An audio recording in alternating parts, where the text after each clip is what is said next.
So let's focus a little bit more on the media meltdown. What other topics is the worthless media distorting or ignoring? I'll give you one. This came to us today from Forbes.com.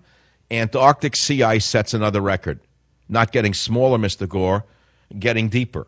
Antarctic sea ice set another record this past week with the most amount of ice ever recorded on day 256 of the calendar year.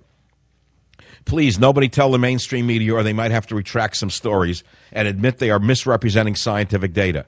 National Public Radio published an article on its website last month claiming, quote, 10 years ago, a piece of ice the size of Rhode Island disintegrated and melted in the waters of Antarctica. Two other massive ice shelves along the Antarctic Peninsula had suffered similar fates a few years before. The events became poster children for the effects of global warming.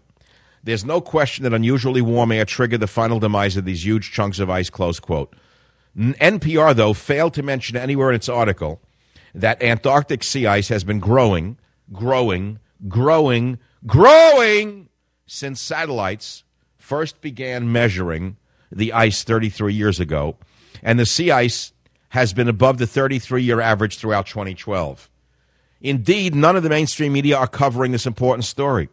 A Google News search of the terms Antarctic, sea ice, and record turns up not a single article on the Antarctic sea ice record. Amusingly, page after page of Google News results for Antarctic sea ice record shows links to news articles breathlessly spreading fear and warning of calamity because Arctic sea ice recently set a 33-year low, which is a lie. Sea ice around one pole is shrinking, while sea ice around another pole is growing. This sure sounds like a global warming crisis to me. And that's from James Taylor in Forbes.com.